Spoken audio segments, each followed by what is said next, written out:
We're back in Psalm 14 or 13 in the Septuagint. We're looking at verses 5 and 6 today. They are somewhat short, and so we can knock them both out. Let's read.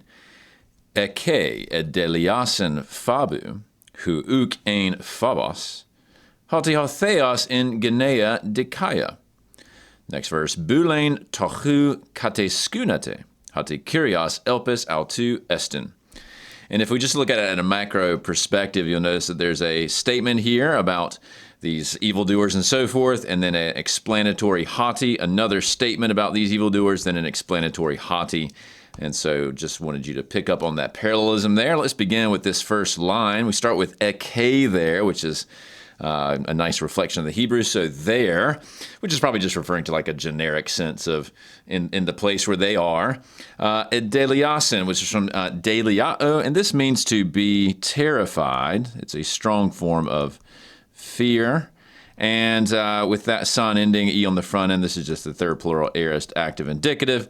So these bad people we've been talking about the prior few verses, in that place, they will be terrified. And then we have a nice dative singular masculine of phobos, so terrified with fear. So they're going to fear a great fear, if you will, something like that. And then we have who here, which is a relative pronoun pointing back to essentially collectively this group of people of whom or for whom, uk, negating their ain, there was not fear. So it's an interesting little clause there. They will fear a fear for whom there was no fear. It's almost like they go from having no fear of God to actually being greatly terrified with this fear. Now, if you look up Psalm 14, verse 5 in your English Bible from the Masoretic text, you will not see this clause. The MT doesn't have it, nor does the Aramaic, nor does the Syriac. It's just not there at all. So the question is, well, where did it come from here? It's interesting, if you look at Psalm 53, which in prior videos I've mentioned is the rough parallel to this psalm, it actually has a clause there after this fearing a fear clause. It basically has in Hebrew, for whom there is no fear. And so it appears that that is in the Hebrew tradition, but in a different psalm. And to the extent that there is perhaps contamination or some sort of crossover in the translation here, perhaps the Hebrew that this translator has included that clause, and it somehow either wasn't part of the Proto-Masoretic for Psalm 14, or who knows.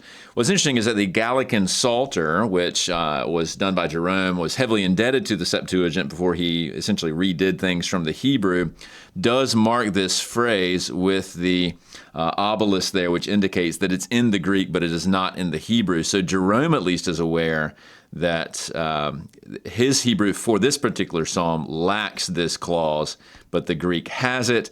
It's just really interesting that Psalm 53 has something there as well. So really, really fascinating textual history there. I don't have a lot of great answers for it. Why will they be afraid? Well, here's the hoti that explains things. Because, hotheos, God. And then we have in genea, nice dative there from genea, which is generation. And dikaya here would be a righteous or upright generation. Now, you'll notice there is no article, but I would still take this as attributive to genea. Let's go to the next verse. Bulein here. This is the counsel, sometimes the will or deliberation, something to that effect, of the tohu. This is the poor, or sometimes the afflicted, those who are downcast. So the counsel of the afflicted. It's interesting. It pivots now to a second plural. Notice the te ending. Kataiskuno means to put to shame. And it's going to be a second plural aorist active indicative there. You see the ata ending plus the lengthening after the kata. So there's almost a pivot to an address of towards these unrighteous people. Y'all, in essence, want to put to shame the counsel of the poor or the afflicted, although, putting want in there is a little bit aggressive, and I'm trying to pick out the sense of what's going on here when you pivot from everything being sort of third singular, third plural to now a second plural form of address. And then we have an explanation, hoti. Kyrios here, so notice the pivot from theos to kyrios, elpis, or is, estin there, elpis autu. Now, why are you trying to put to shame? In other words, the counsel of the poor? Well, it's because God is his hope. He is trusting, the Lord is his hope. He is trusting in the Lord. Therefore, you're trying to stop that, because if you go all the way back to the beginning of the psalm, the foolish person who is being addressed here doesn't even believe there is a God. So he's trying to reject God. Therefore, he's going to reject God's people. We see this play out in life all the time. You're trying, and in this case, it's actually the marginalized of society, so to speak, the tohu here, who are being put to shame because they're resting in the Lord, and that is being opposed by those who themselves oppose the Lord. But they are supposed to have great fear, and we're going to land in the final video in verse 7 to see what the great crescendo is. Something's going to happen to save the day, so you have to come back for the next video on that.